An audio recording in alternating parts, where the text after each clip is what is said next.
प्रणवार्थाय शुद्धज्ञानैकमूर्तये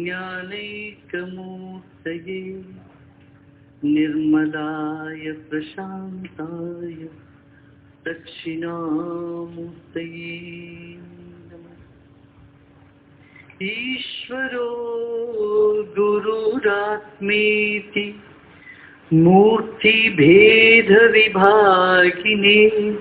व्योमवद्व्याप्तदेहाय दक्षिणामूर्तये।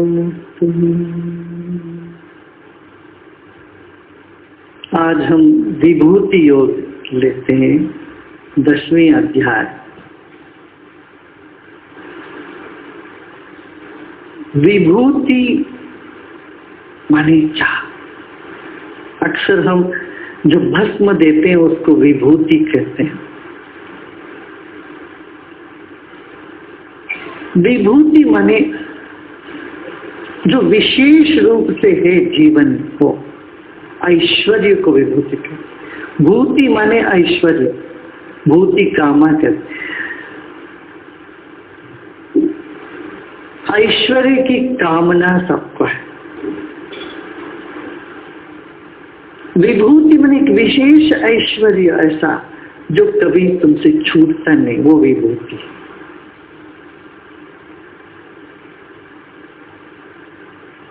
विभूति योग भगवान श्री कृष्ण राजविद्या राजगुह्य योग जो 9वें अध्याय, उसके बाद विभूति योग कहते हैं। श्री कृष्ण यहाँ एक गुरु के पात्र निर्वहन कर रहे हैं। अर्जुन के गुरु बन के खड़े हैं। भूय एव महाबाहो शृणु मे परमं वचः यत्तेयं प्रियमाणाय वक्ष्यामि हितकाम्यया। हे महाबाहो, अब दुर्बल व्यक्ति को कहते हैं, अरे तुम बड़ा शूर हो, वीर शूर। वहां रोता हुआ एक व्यक्ति के अपना शिष्य को ये नहीं कह रहे तुम कहाँ नालायक हो, ये नहीं बोल रहे हैं। एक सद्गुरु का लक्षण होता है हर एक व्यक्ति में जो अच्छी बात है उसको उभारना।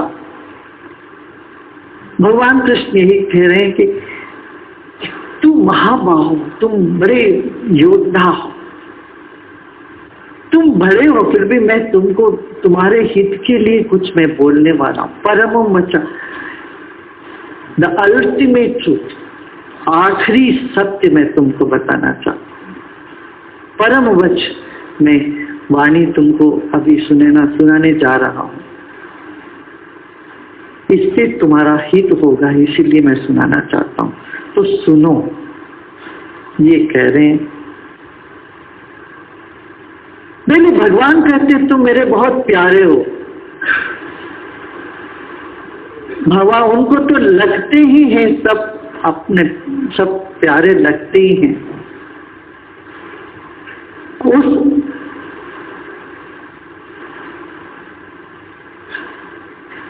भाव को अभिव्यक्त करें, तुम मेरे बहुत प्रिय हो, इसीलिए मैं ये बहुत तुमको सुना चाहता हूं, सुना रहा हूं।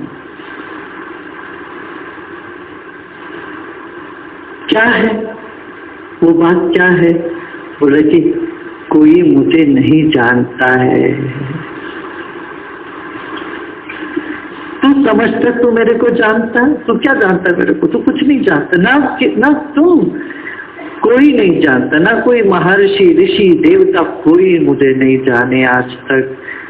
न मे विदुः सुरगणा प्रभवन न महाशया हमारी देवानाम महर्षिणांच सर्वशः। सबका मैं आदि हूं। जो सबसे पहले हुआ उसको कैसे सब लोग जान सकते हैं? एक शिशु पैदा होता है तो वो माँ को देखता, माँ को देखते ही प्यार उसमें उभरता है, माँ के बारे में कुछ जानता नहीं है। प्रेम पहले होता, फिर ज्ञान।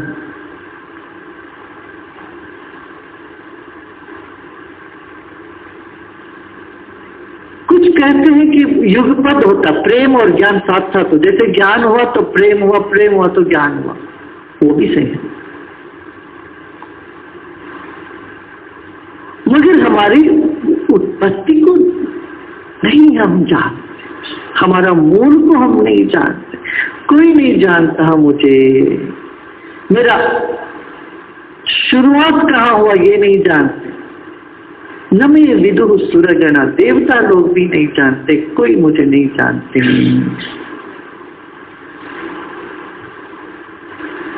ये बात तुमको समझ में आई? ये पूछ रहे अर्जुन से। अर्जुन समझता था मैं इनको तो जानता हूं। नहीं, तू जानता नहीं। यो मां अजम अनादिं च वेत्ति लोक महेश्वरम असमूढ़ समस्येषु सर्व पापै प्रमुच्यते। ईश्वर को 3 वचन से जाना जाता है, वह, कहीं है, और दूसरा तुम, और तीसरा मैं। प्रथम वचन, द्वितीय वचन और तृतीय वचन, तीनों वचन में ईश्वर को संबोधित किया जाता है।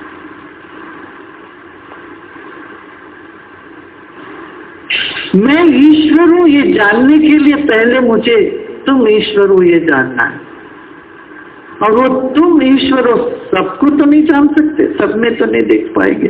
कहाँ देख पाएंगे? जिन में देख पाएंगे वही योगी है, वहां दिखता ही है। जैसे खिड़की है, खिड़की से हम आकाश को देख सकते हैं, और जब तक खिड़की और आकाश में तादात्म्य बनता है, एक सा लगता है, खिड़की से ही आकाश, आकाश और खिड़की एक ही, तभी वो खिड़की कहा जाता है। एक गुरु और योगी वही है जो परमात्मा अपने से भिन्न नहीं मानता, वही गुरु है, अपने में परमात्मा है। और वो गुरु के जरिए ही हम ईश्वर का दर्शन कर पाएंगे।